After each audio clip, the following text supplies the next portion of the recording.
Welcome to Roaming with Restless Women, real talk with wise, dynamic women leaders. I'm your host, Julie Noonan, CEO and founder of Intuitive Wisdom Coaching, and I'm living my dream life. I live and work in my RV, coaching senior women leaders as they navigate corporate politics, family drama, and personal goals to live their own dream lives. These women are restless. They are never done seeking new opportunities, learning, and creating value in the world. If you'd like to apply to be on the show, stick around to the end and I'll let you know how. Let's go. Welcome back to Roaming with Restless Women. Today I have Monica Sanford. Monica is a doctor of nursing practice, acute care nurse practitioner with specialty practice in cardiology and critical care. She graduated from Johns Hopkins University with her bachelor's, Georgetown University with her master's, and Vanderbilt with her doctor of nursing practice. She presents at local, state, and national conferences on congenital heart disease and general cardiology lifestyle. She got into all of this because her son was actually born with a severe congenital heart defect, and he had 5 surgeries before the age of 10. The nurses at his bedside helped to keep him alive, and that's when she knew she had to become a nurse to understand his heart function and learn how to care for him. She also is a gubernatorial appointed nurse to the Florida Pediatrician Cardiology Technical Advisory Panel. She's also an adjunct faculty at the University of West Florida for their master's program in health policy and leadership. She's been married to a Marine for 35 years and has 2 adult children. And she also has her podcast show called The Monica Sanford Show. And it has just recently been picked up for national broadcast. So welcome, Monica. I'm a little intimidated, actually, by all these. No, this is great. Thank you so much. Things. Well, I am just excited to have a nurse on board because It's so funny because I'm intimidated by you. Listening to no some of way. your shows, you are so computer smart, which I am not. So I anyway. don't know about that. I dabble. Let me put it that way. But I'm so thrilled to have a nurse on board. This is phenomenal. Why don't we start a little bit talking about, what you experienced with your son that put you into this profession? Yeah, thank you for having me on. It is a purpose out of love and necessity. And my son was born 33 years ago with a severe congenital heart defect. And the nurses at his bedside are the ones that kept him alive on a minute-to-minute basis, until the physicians could get there, or the surgeons could get there if they needed, things like that. So it literally opened my eyes to I need to be able to do this. I need to be able to take care of a very special cardiac needed, son. So I went back to nursing school, and literally from then on, it just kept advancing and advancing. So it was, and he is 33 now. He's doing great. He graduated college. So thanks to the advancements of, cardiology teams and cardiology surgeons and, just cardiology in general, they, kept him alive and kept thousands. There's about 1 in every 100 that are born with some kind of congenital defect. And it is the number 1 birth defect in the country. So, being able to, take care of these patients is, my purpose and a passion for me. It's not just a job. It wasn't just a career or a profession. I took what I needed to get, I needed to learn it. And in that learning process, I learned so much about health policy and public policy and, cardiology and critical care, just, the healthcare system in general. So that's what I love doing. And of course, now it's just, that's what I'm all about. Yeah. So I jumped right in 33 years ago. I jumped in and never looked back. So Wow. Well, I can tell you, it's not for the faint of heart, no, nursing. definitely not. No, It's a not very at all. tough profession. I spent 3 years in Kent State University, and I actually worked in the School of Nursing, supporting a grant program for parent-child nursing. Oh, And wow. so that's Very what I cool. did to go to school there for free. So I saw firsthand what those students went through. Tell me about some of the things that you learned early on that surprised you.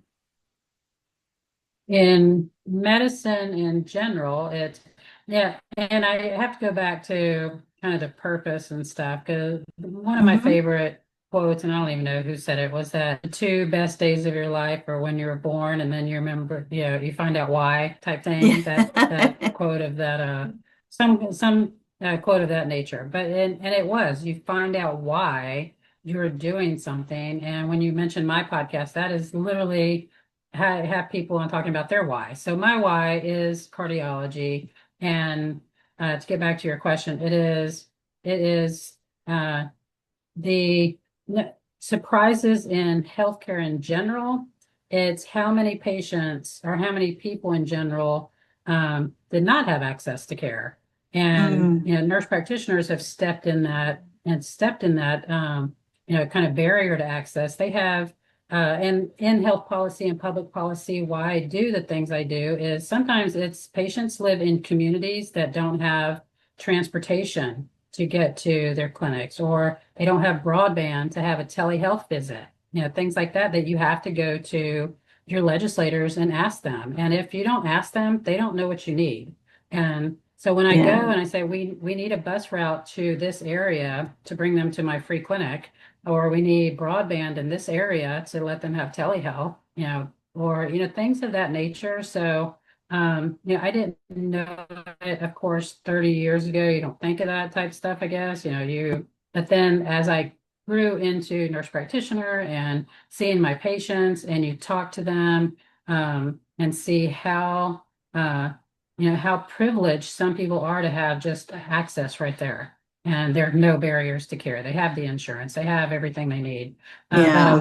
lot do not. So I do see patients, and you mentioned writing grants. I see patients at a local free clinic, and we wrote a grant for $100,000, me, a physician, and the director of the free clinic.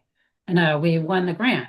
And so the $100,000 was to go out and for cardiovascular outreach. And the physician actually she was an OBGYN, or she is an OBGYN, but she also is lifestyle medicine. So I would do the cardiovascular teaching. She would do the lifestyle, education and training, how to use food as medicine. And we give food out in the free clinic. And so things like that, it just helps me remember why I do what I do. And I carry actually around with me in my lab coat pocket a little post-it note that says, always remember why you started. So it is literally, I started to learn how to care for people, and it's all people. Yeah. And there's so many people with barriers, so you have to break down those barriers. And I love it that nurse practitioners are helping, access to care. Well, I do know that just in my regular life, um, if if I have to have a regular old physical and nothing, major, I would much rather see the nurse practitioner Yeah, we than have the some great nurse doctor. practitioners and PAs, and Yeah. that have expanded that access to help, especially with you mentioned I've been married to a Marine for 35 years, especially with the VA, Yeah. expanding access. All these veterans now that would have had to wait, 3 to 6 months, can now get in to see someone, hopefully a little quicker. There is a nurse practitioner or a PA or somebody there to help them. Well, and at least, to me, it seems like that the earlier you catch heart issues, oh my gosh. I mean, that's what Yeah. keeps you alive. Hello. My husband had a Yeah. heart attack in 2020 in December, and Oh, we had no gosh. idea that that's what he was going through. He just, because he's, I call him pickled. Oh my He's goodness. he doesn't really have he has a very high tolerance for pain. Let's put it that way. So he thought he was having, just Wow. tightening, and he was trying to get whatever it was released. And finally he said, I think I need to go to the hospital. And at that point, I knew it was crazy painful because he wasn't going to go otherwise. Yeah, definitely. I'm glad Yeah. you mentioned that because that is, preventative care is a ton of what we do, of course, prevention and teaching people that outreach would go and tell them about their blood pressure, stroke symptoms, things like that.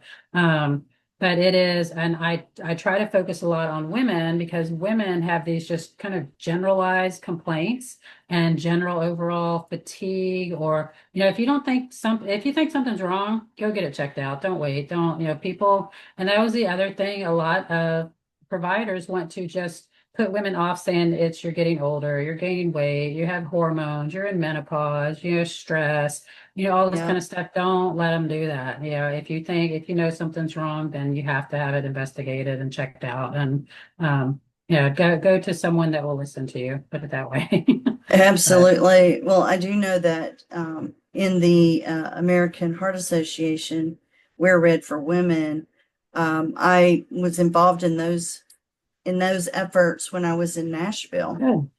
and just hearing some of the stories of women, young women Yes. who just knew something was wrong, but it wasn't crazy. There wasn't like great pain. There wasn't, Right. and went and found out that they had had a mild heart attack. It changed their lives, and Percent. And yeah, yeah, a lot of men are very kind of typical. What you see, the chest pain goes to the jaw. They, kind of have all the other symptoms come on with it, the short of breath, or they can't do what they were doing. All of a sudden, that's like the men because they will go until the last minute type thing. yes, And then they have that crushing chest pain type thing. Not all.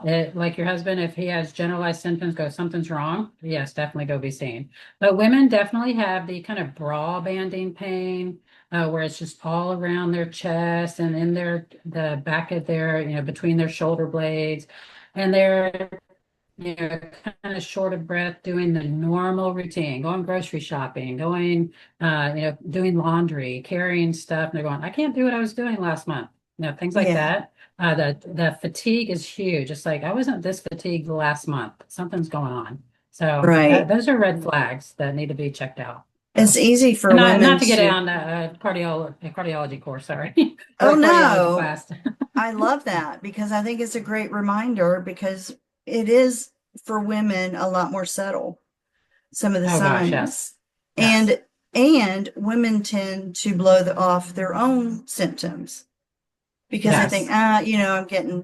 I've gained 5 pounds or I'm bloated or whatever the case may, because we're used to just try, going and doing whatever we do, 100%. They just go, go, go and Yep. never have it checked out. So, but yeah, and that's why a lot of my policy issues that I try to, they're either congenital cardiology or women in cardiology. When I presented at you said Nashville, I'm moving to Nashville actually next week. Oh, are But it is, you? yes, and I already met with a few people in the American Heart Association there. But when I presented in New Orleans last year, it was about women, how cardiovascular disease, impacts women. So, and that's the big thing about policy as we look at it, who it impacts, how it impacts, is it public health, is it, just general over policy type stuff. So I kind of, take my purpose that was given 30 plus years ago and have a few hats that I wear that I love the name of your show, The Roaming with Restless Women, because literally, yes, I am so restless, but you're just driven on all these different tasks. And Yeah. so I love it because it is you do stay on this purpose, but you're roaming trying to, use that purpose. And Oh, that is me constantly. constantly. Yeah. What was the hardest thing for you going and getting your degree, your 3 degrees, um, when you were an older student? I'm assuming that you were a little older at least when you had your child. When I was 23 Uh-huh. and went to nursing school, and Okay. my son even said the other day, he goes, "You've been in school every decade of your life," and that is true. Yeah. It's like, in the 20s, 30s, 40s, 50s. And because my first degree, I was when I was pregnant with him, having him, I was in school for marketing and advertising. I had a business degree. Oh, So I got my first degree in business, and then right after he was born, went back to nursing. And so, yeah, I've been in school every decade of my life here. 20s, 30s, 40s, and 50s. So, so that was definitely difficult having a special needs child. Because when I was in my nursing programs and master's programs, he had medical issues that we had to, he would have to go and we take him for all his visits every 6 months, and then he would have to have a procedure. And before the age of 10, he had 5 heart surgeries. So that also kept me so focused and made my purpose even more passionate about what I was doing. So I was like soaking it all in. So was it being a little older? I think at that time I didn't see myself older because I was so focused on what I was doing. I mean, I may have been surrounded by a bunch of 20-year-olds when I was 30s and 40s, but to me it was a benefit. I mean, I had the experience 100%. as a, in hospital. I didn't go back for my nurse practitioner until I had about 15 years of bedside nursing. So at that time, going back, I did see I was in my nurse practitioner program at Georgetown, and there were some younger ones coming in right out of nursing school, and I had already been a nurse for 15 years. So it gave me, that perspective of not just the, experience, but on the bedside, it gave me experience 15 years as a mom with a severe congenital heart patient. So Yeah. it was a lot, but I think it made it a ton better. I mean, it made me better at what I did. So. Yeah. This episode is sponsored by me. So, as a special gift to you, our listeners, I offer a free one-on-one 15-minute breakthrough session. Bring a problem and experience how coaching works to see if it could be of value to you. Sign up for an available time on my website, intuitivewisdomcoach.com. Well, and was he your older He's or my younger? oldest. Your oldest, and then you had one after him. Right. And then we kind of toyed with the idea of going, do we want to, if we have another child, are they going to have a heart problem? We do this all over again type thing. But then my daughter, of course, you don't plan for these things sometimes. So yeah. and she is super healthy, she grew up and I think she grew up twice as fast as him, and she would be his little mother sometimes. And she's a lawyer now, so but she's super smart, super healthy, and yeah, everything worked out exactly like it was supposed to, of course. Well, isn't that usually that's how it works? If we're open to receiving and open to whatever our purpose is, things just seem to fall into place. And that's it. It's like when you say roaming, to me, is just staying curious. It is always being curious. It is just, it's not roaming around with no purpose. It is like roaming with a purpose and curiosity, and always being ready to receive some information. I mean, I've been going to school for 40 years now, but I learn something new every day. And next week, like I said, I'm moving to Nashville, and I'm starting at a huge heart program there. So I'm going to be doing cardiology at Vanderbilt Heart. And my learning curve is going to be steep again, even though I've had, 30 years of experience. It's, I always go in very humble, put it that way. If you go in humble to a situation, no matter what your purpose is, no matter where you're roaming to, you will learn something, definitely. Congratulations on your new position, your new venture. Thank you. I lived in Nashville for 12 years. I love it. Oh, wow. Yeah, I actually lectured a couple of times in the Peabody School for organization change. So very cool. Yeah, I love Nashville. We're looking forward to it. I mean, I went to school there, so I've been there a couple of years, but now with the family, it's going to be go and explore the Parthenon and the Centennial Park, the parks, and things like that. So it'll be fun. Oh, it'll be great. Well, I'm glad you're getting to go. So I ask 3 questions at the end of every interview, as you've already answered 2 of them.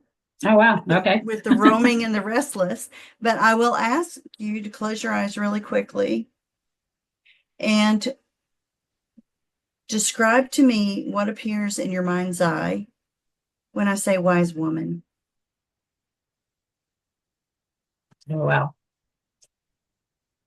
I think wise to me is always surrounding myself with not just the love and peace that, but the humility, of course.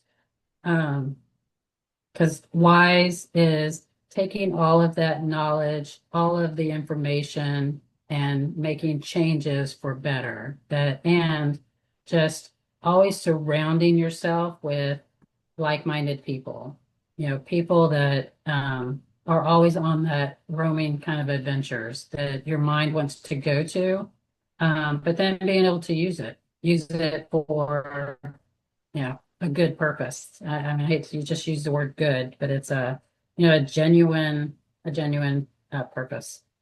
I think that is beautiful.